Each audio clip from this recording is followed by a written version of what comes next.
नमस्कार दोस्तों, मेरा नाम अभिषेक दुबे है और मैं आज आप सभी के बीच रमाशंकर यादव विद्रोही जी की एक कविता लेकर प्रस्तुत हूँ। रमाशंकर विद्रोही और उनकी कविताओं को याद करने की जरूरत आज इस दौर में नहीं बल्कि हर दौर में रहेगी, क्योंकि उनकी कविताएं और उनका व्यक्तित्व हमेशा जनता के लिए रहा और जनता को इससे बहुत ही प्रेरणा मिली। सीधा इनकी एक कविता पर आते हैं।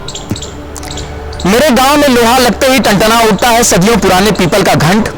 चुप हो जाती हैं जातों के गीत, खामोश हो जाती है आंगन बुहारती चूड़ियां। अभी नहीं बना होता है धान चावल, हाथों से फिसल जाते हैं मूसल और बेटे से छिपाया घी, उधार का गुड़, मेहमानों का अरवा चढ़ जाता है शंकर जी के लिंग पर। एक शंख बजता है और उड़रदानी का बूढ़ा गढ़ एक डिबिया सिंदूर में बना देता है विधवाओं से लेकर कुंवारियों तक को सुहागन। नहीं खत्म होता लुटिया भर गंगा जल, बेबाक हो जाते हैं फटे हुए आंचल और कई गांठों में कसी हुई चवन्नियां। मैं उनकी बात नहीं करता जो पीपलों का घड़ियाल बजाते हैं या बन जाते हैं नींव का पत्थर जिनकी हथेलियों पर टिका हुआ है सदियों से ये लिंग।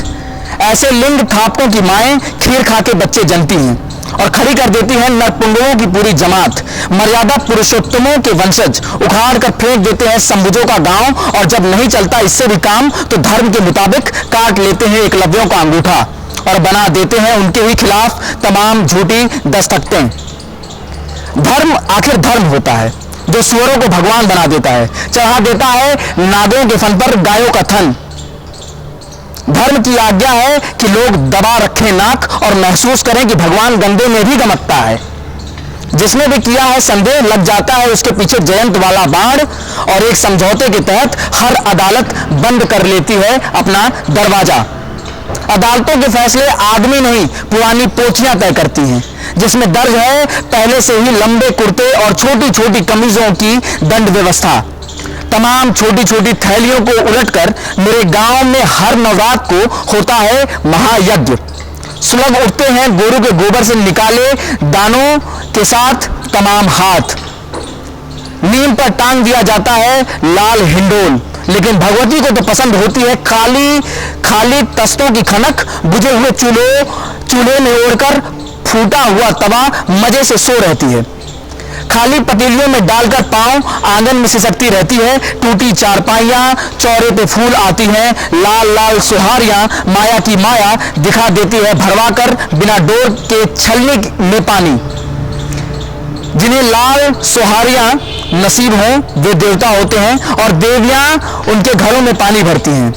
लग्न की रातों में कुंवारियों के कंठ पर चढ़ जाता है एक लाल पांव वाला स्वर्णिम खड़ाऊ और एक मरा हुआ राजकुमार बन जाता है सारे देश का दामाद, जिसको कानून के मुताबिक दे दिया जाता है सीताओं की खरीद फरोख्त का लाइसेंस।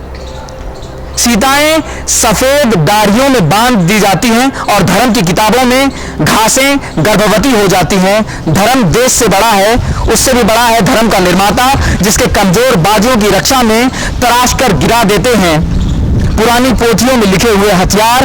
तमाम चट्टान तोड़ती छोटी छोटी बाहें, क्योंकि बामन का बेटा बूढ़े चमार के बलिदान पर जीता है।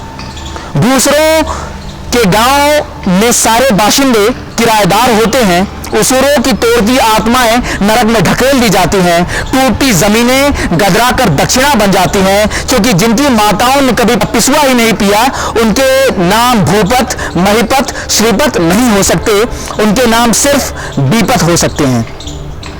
धर्म के मुताबिक उनको मिल सकता है वैतरणी का रिजर्वेशन, बशर्ते कि संकल्प दें अपनी बूढ़ी गाय और खोज लाएं ₹1.25 कर्ज, ताकि गाय को घोड़ी बनाया जा सके।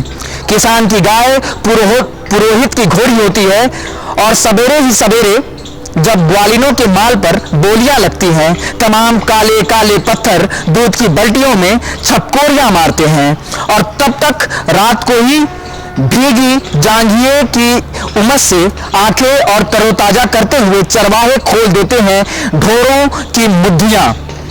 एक बारी गाय का एक लोंदा गोबर गांव की हल्दी घाटी बना देता है, जिस पर टूट जाती है जाने कितनी टोकरियां, कच्ची रह जाती हैं ढेर सारी रोटियां। जाने कब से चला आ रहा है रोज का ये नया महाभारत।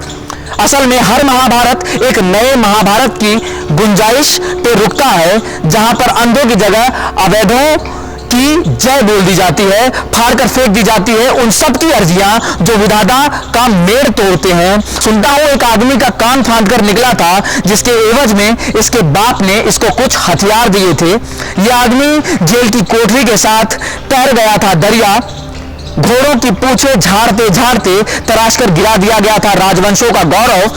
धर्म की भीख ईमान की गर्दन होती है मेरे दोस्त, जिसको काट कर पोख्ता किए गए थे। सिंहासनों पे पाए सदियों बीत जाती हैं, सिंहासन टूट जाते हैं, लेकिन बाकी रह जाती है खून की शिनाख्त, गवाहियां बेमानी बन जाती हैं और मेरा गांव सदियों की जोत से वंचित हो जाता है, क्योंकि कागजात बताते हैं कि विवादित भूमि राम जानकी की थी।